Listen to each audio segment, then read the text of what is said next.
Hello. Welcome to installment 3 or 4, I'm not sure which, of the Year of Joy. Today we're going to talk about things that might block our joy, specifically memories. And I'm drawing from a couple of different things that I'm working on right now. I'm taking a lot of classes right now. It's something I love to do. I'm constantly wanting to learn more about the techniques that I'm using or new techniques that I could add and fold in for clients to help them deal with trauma and anxiety and depression and OCD and all that stuff. So, especially within the mind-body connection. So currently I'm going to give credit to Joe Dispenza. I'm going to give credit to Bob Schwartz of the Emotional Freedom Technique Group, ASEP, the Association for Energy Psychology.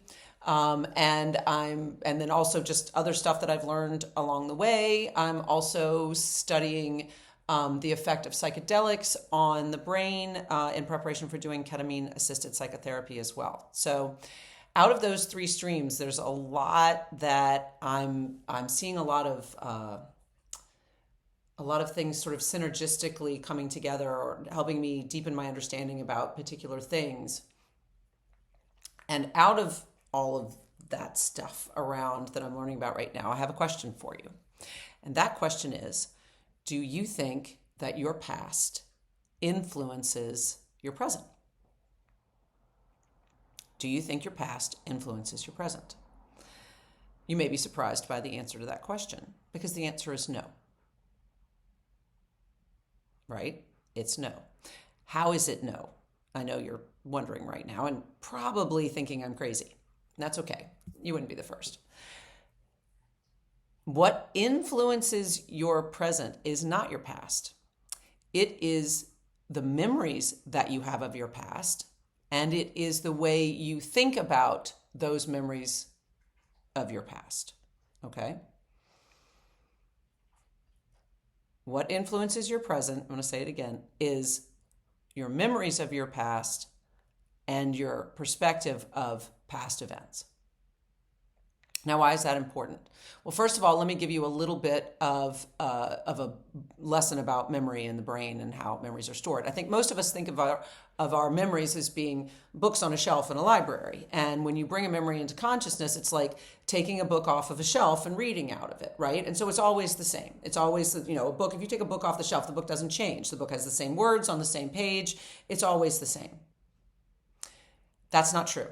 That's not how our memory works. That's how we think our memory works, but that's not how our memory works.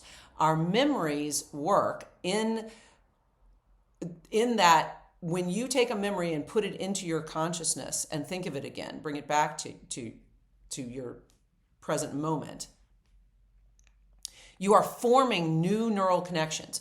Your memory is not firing along the old neural connections that were created when it was made, when the memory was made, when the event happened.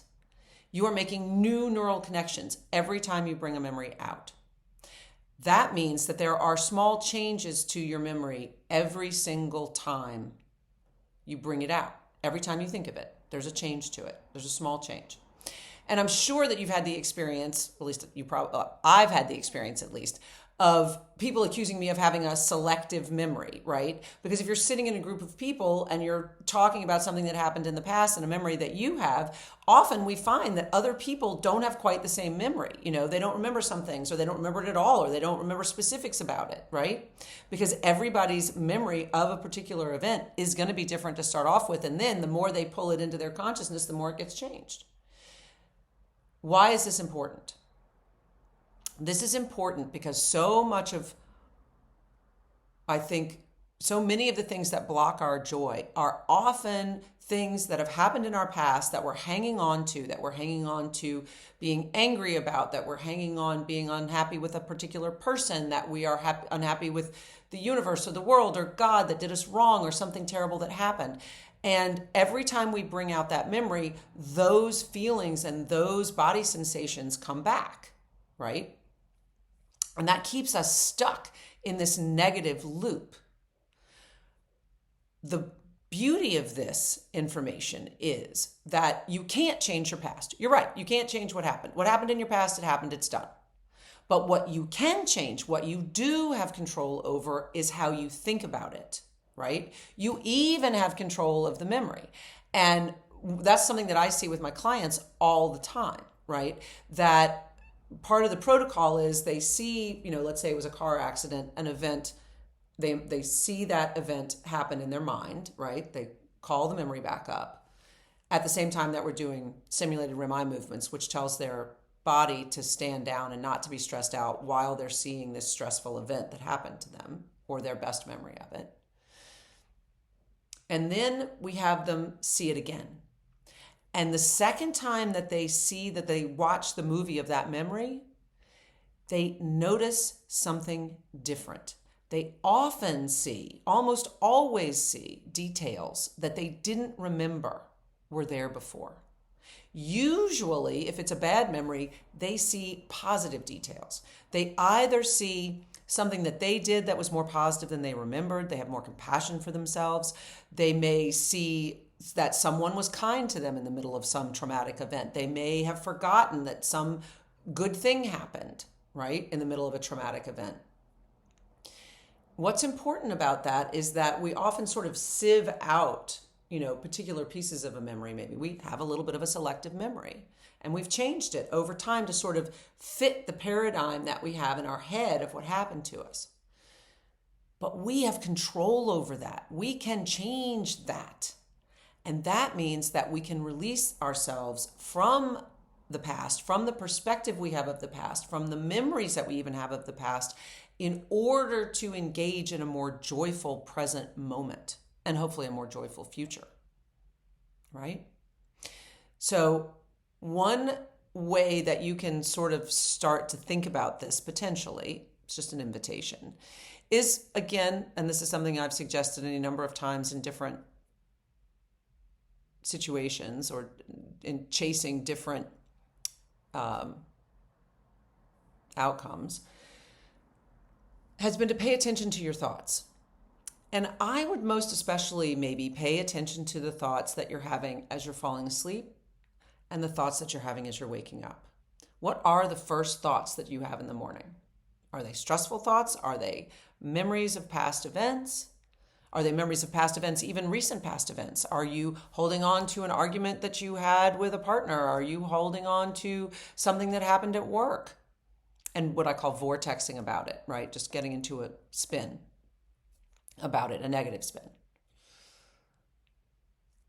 That's a place to start. What are those thoughts? And how might they be different? How might you have compassion for the person that you're not happy with? How might you have more compassion for yourself?